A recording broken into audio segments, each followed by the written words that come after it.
Hello, friends, and welcome to Adventures in Pixieland. My name's Amy. I'm an ordained minister, and we are in Bible study. We're in the book of 2 Kings. We're in chapter 10. Ahab's family killed. Now, there were in Samaria 70 sons of the house of Ahab. That's a lot of people. Now, they don't all have to be Ahab's sons. They could be his brothers or his cousins or his nephews. So Jehu wrote letters and sent them to Samaria to the officials of Jezreel. In Hebrew, and some the Septuagint, that's Greek, manuscripts, and the Vulgate, that's Latin, of the city, instead of saying Jezreel. But that's where they were, so Jezreel is of the city. To the elders and to the guardians of Ahab's children, he said, as soon as this letter reaches you, since your master's sons are with you, and you have chariots and horses and fortified cities and weapons, choose the best and most worthy of your master's sons, and set him on his father's throne. Then fight for your master's house. But they were terrified and said, if two kings could not resist him, how can we?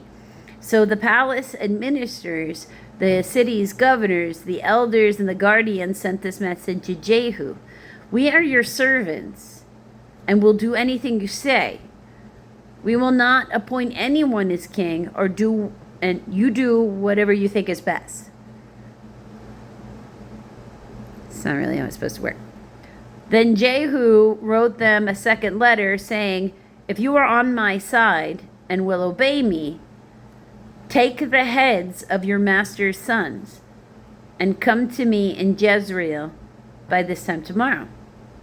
Now the royal princes, 70 of them, were the leading men of the city who were with the leading men of the city who were rearing them. When the letter arrived, these men took the princes and slaughtered all 70 of them. So instead of appointing one of them as king, they just decided easier to kill them and just let this person be in charge. So no loyalty whatsoever. Get that? All right. They put their heads in baskets and sent them to Jehu in Jezreel. When the messenger arrived, he told Jehu, they have brought the heads of the princes.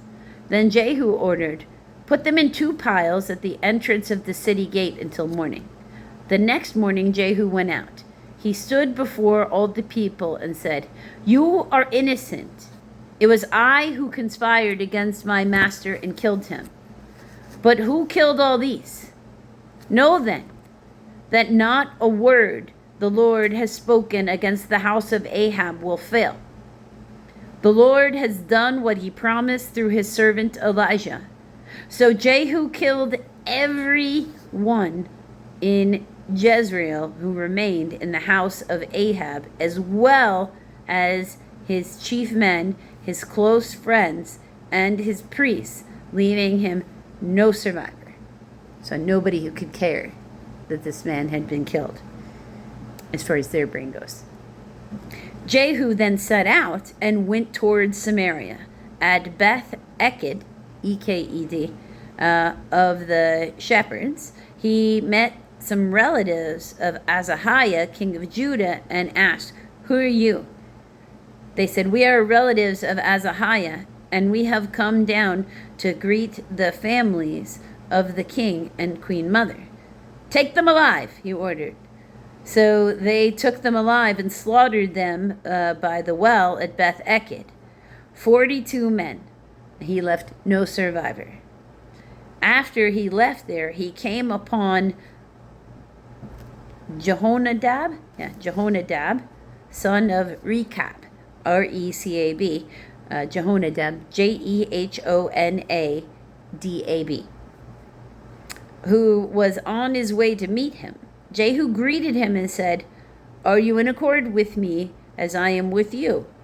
I am, Jehonadab answered. If so, said Jehu, give me your hand. So he did, and Jehu helped him into the chariot. Jehu said, come with me and see my zeal for the Lord.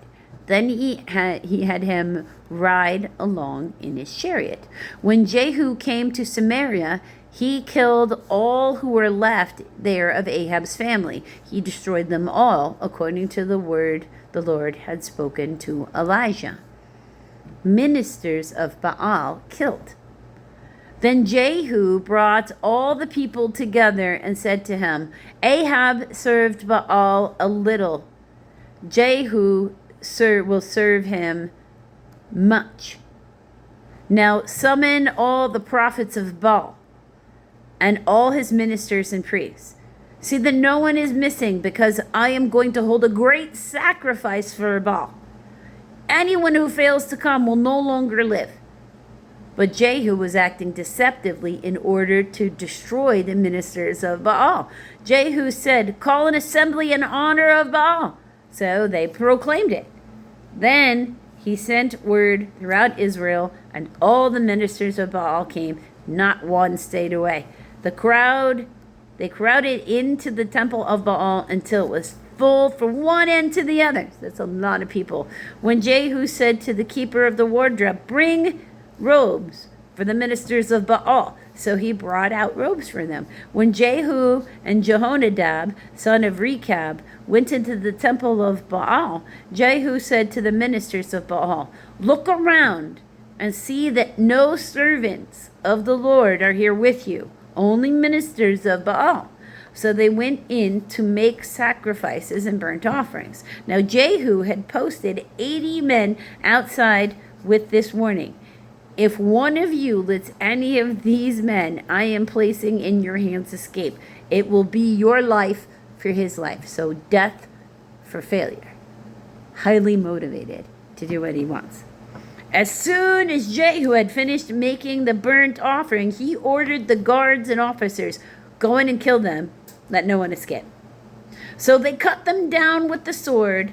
Then the guards and officers threw the bodies out and then entered the inner shrine to the temple of Baal. They brought the sacred stone out of the temple of Baal and burned it. I'm not sure how you burn a stone, but okay. They found, I wonder what it was made of. Maybe it just looked like a stone. They demolished the sacred stone of Baal and tore down the temple of Baal, and people have used it for a latrine to this day. Wow. That is a statement about how the Lord feels about Baal. So Jehu destroyed Baal worship in Israel. However, he did not turn away from the sins of Jeroboam, son of Nebat, which he had caused Israel to commit. The worship of the golden calves at Bethel and Dan. And Bethel is one of like those you can run to in places. The Lord said to Jehu, because you have done well in accomplishing what is right in my eyes, and have done to the house of Ahab all that I had in mind to do, your descendants will sit on the throne of Israel to the 4th generation. Yet Jehu was not careful to keep the law of the Lord and the God of Israel with all his heart. He did not turn away from the sins of Jeroboam, which he had caused Israel to commit. So still with the idol worship. In those days, the Lord began to reduce the size of Israel.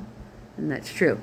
Hazael overpowered the Israelites throughout their territory east of the Jordan in the land of Gilead, the region of Gad, Reuben, and Manasseh. So he took over those ones over there from the one of those areas that's hard for me to say. From Aroer, Aroer, by the Arnon Gorge through Gilead to Bashan, Bashan. As for the other events of Jehu's reign, all he did and all his achievements, are they not written in the book of the annals of the kings of Israel?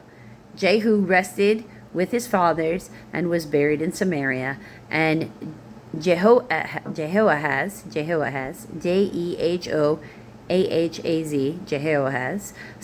his son, succeeded him as king.